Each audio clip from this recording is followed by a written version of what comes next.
Para flexibilizar atividades comerciais, municípios criam leis próprias, colocando diversos serviços como essenciais.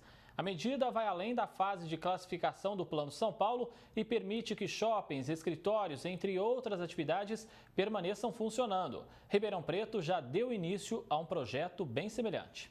A medida aprovada por unanimidade na Câmara de Marília já tem mais de uma semana e está funcionando bem. Nós entendemos que não é no comércio que se transmite o Covid. A cada dia vem diminuindo a taxa de ocupação de leitos de UTI e enfermaria. A cidade foi qualificada como integrante da fase laranja do Plano São Paulo na última atualização. Mas, independente disso, ampliou a classe de serviços essenciais. O comércio em geral, feira, os shoppings, as praças de alimentações, os bares, os restaurantes, as academias. Movimento semelhante aconteceu em Bauru. 70% a 75% da economia de Bauru depende do comércio e depende das empresas prestadoras de serviço, que inclui os escritórios de advocacia, de corretagem de imóveis, de contabilidade, uma série de coisas. A gerência de leitos Covid feita pelo Estado na saúde da cidade gerou polêmica e foi um dos motivos para sustentar a nova lei municipal. O assunto foi tema de vídeos feitos por um promotor local que visitou 3 hospitais. Nós tivemos agora essa segunda onda e não fomos devidamente assistidos. E aí, para o governo é simples, ele fala assim, olha, nós temos que preservar vidas, nós estamos fundamentados na ciência, mas o papel dele, que é responsabilidade do Estado, que é aumentar os leitos, que serve como parâmetro para estabelecer as fases, o governo assim não fez. Aqui em Ribeirão Preto, o projeto de lei foi apresentado na Câmara e vai ser votado em uma das próximas sessões. Expectativa de maior flexibilização para as categorias que já vêm sofrendo tanto os impactos da pandemia desde o ano passado. Na proposta para Ribeirão, os serviços oferecidos pelos shoppings, escritórios de advocacia, contábeis, imobiliários, empresas de tecnologia, esportes de alto rendimento e serviços públicos se tornam essenciais. Isso além das igrejas, mesmo que a cidade esteja classificada na fase vermelha do Plano São Paulo. A partir de uma aprovação do projeto na Câmara, ainda existe um caminho antes que passe a valer. Irá ao crivo do Poder Executivo para que se promulgue essa disposição normativa ou que se vete. O advogado fala que o Estado ainda pode barrar essa lei. O gestor público deve estar embasado por critérios técnicos que atenda essa situação e que fundamente a sua decisão, né?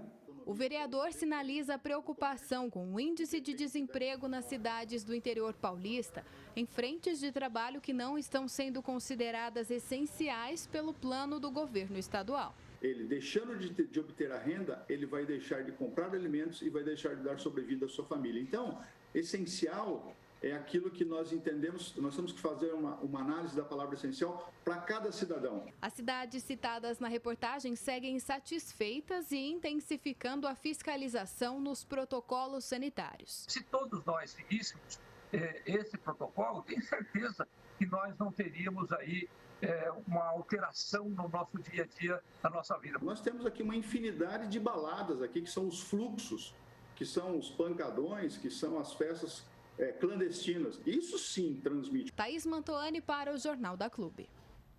E ontem à noite, o Tribunal de Justiça determinou a suspensão dos efeitos da lei que autorizava a reabertura do comércio e outros estabelecimentos aprovada na Câmara e sancionada pela prefeita de Bauru. O Executivo informou que ainda não foi notificado e deve recorrer dessa decisão.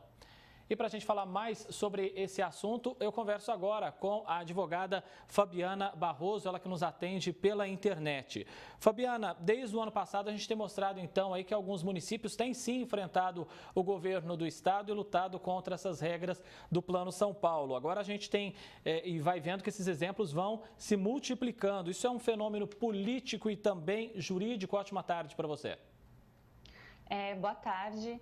Eu não acredito realmente que seja um fenômeno assim, mas que a gente atingiu um estágio que não tem volta. As cidades, elas estão entendendo que não é possível mais simplesmente parar a vida para enfrentar essa pandemia, né? Eles precisam tomar conta, aplicar as medidas, inclusive, que foi falada pelo próprio STF lá, eu vi o promotor falando aqui anteriormente, gostei muito da fala dele, porque é isso mesmo, né?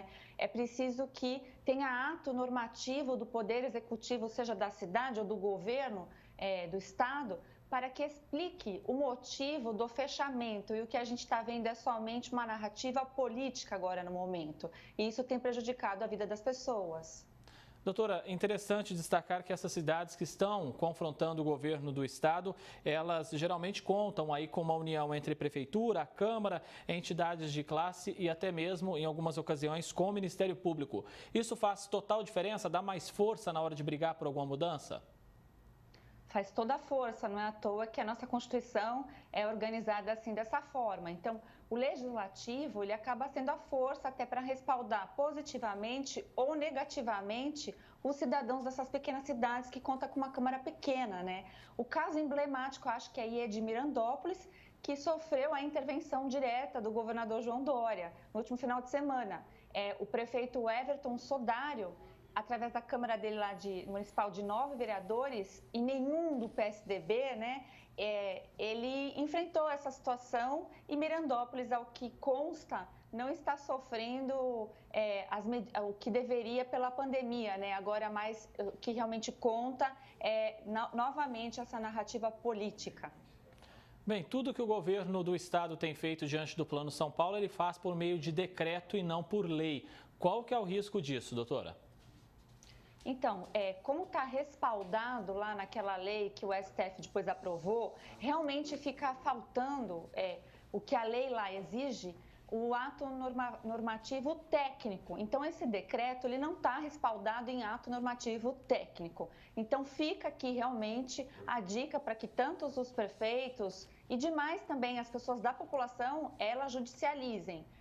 Questões, né, de outras cidades também pode ser até feita uma ação popular com pedido de tutela antecipada pela urgência, já que continuar fechando e abrindo comércios e demais ambientes aí das cidades tem prejudicado demais as pessoas e também, né, indiretamente a vida dos cidadãos.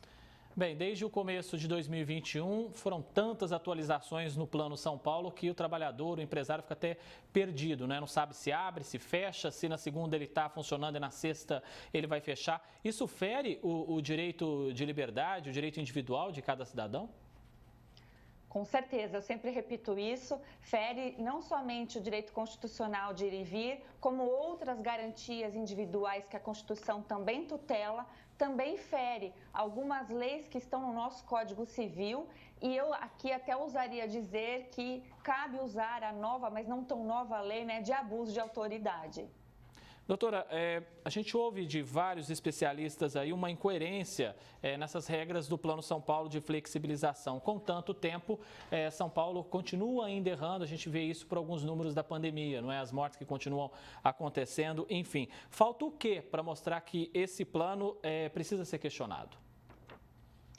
Olha, o que falta talvez seja a união das pessoas nesse sentido. Então, mais uma vez, né, as associações comerciais têm que se unir para poder pleitear isso, o cidadão comum também tem que pleitear isso, as pessoas estão aceitando isso como se fosse uma coisa normal e corriqueira, e não é, porque o nosso futuro depende disso, a receita de cada município também depende disso, e é um engraçado que também depois a receita do próprio estado de São Paulo também vai precisar desses pequenos municípios, é assim que funciona no Brasil. Então, essas questões que agora ficam separando, né, o que é de ordem econômica, o que é de ordem da saúde, na verdade, elas têm que ser tratadas com muita responsabilidade e permitindo, sim, que haja uma conversa franca e que cada região, assim como determinou aquela lei e que foi validada pelo STF, que cada região possa ter autonomia para dizer o que os cidadãos pretendem e o que cada um deve fazer, porque a gente já sabe, está mais de um ano isso na mídia, como é que a gente pode se prevenir em relação a esse vírus. Doutora, a senhora acabou de falar de autonomia, de lei no meio dessa pandemia. Lá no Rio de Janeiro, o município de Niterói aprovou uma lei e deve obrigar o cidadão a se vacinar aí contra a Covid-19. Seria um atropelo às liberdades individuais, na sua opinião? seria mais que atropelo, né? Eu já enxergo mesmo como uma total ilegalidade e também inconstitucionalidade. Ilegalidade porque fere aí leis comuns, ordinárias, né? Como o próprio Código Civil, e inconstitucional porque fere a Constituição. E aí o que eu falei um pouco antes, mas também aqui eu repito, para esse caso vale muito aí talvez, em tese, né? Seria bom entrar com uma ação popular com um pedido de tutela antecipada aí para que isso não ocorra, porque obrigar o cidadão de forma coagindo ele por multas exorbitantes e até consta ali na lei que eu ali, desculpa, que realmente o prefeito da cidade que é do PSDB, se eu não me engano, mas essa lei foi proposta por um vereador do PSOL, o cidadão pode ocorrer em crimes, né? Está ali dizendo que pode responder por crimes e também pode sofrer algumas sanções de ordem civil. Então, eu acho que cabe aí uma ação popular para resolver esse caso e também para que o Brasil discuta isso e não tenha mais decretos e legislações, porque nesse caso é uma legislação que passou pela Câmara ali, nesse sentido que fere tão frontalmente as nossas liberdades e garantias individuais. Doutora, rapidamente para a gente entender, no meio de toda essa discussão fica o cidadão. Como o cidadão se protege, então, de algumas leis absurdas que surgem por aí? Olha, eu costumo aqui até pedir também para as pessoas procurarem, né, em cada cidade, para quem não tem condições de um advogado, para ir às procuradorias, né, às defensorias públicas, para dizer, mas a gente sabe que também é devolutiva, isso vai de caso a caso.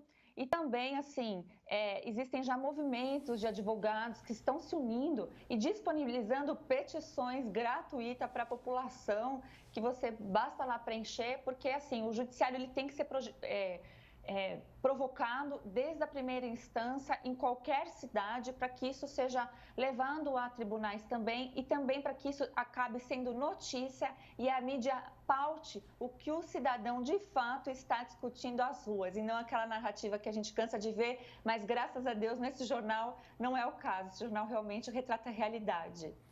Fabiana Barroso, advogada, gentilmente sempre nos atende aí direto de São Paulo. Muitíssimo obrigado mais uma vez pela sua participação aqui no Jornal da Clube.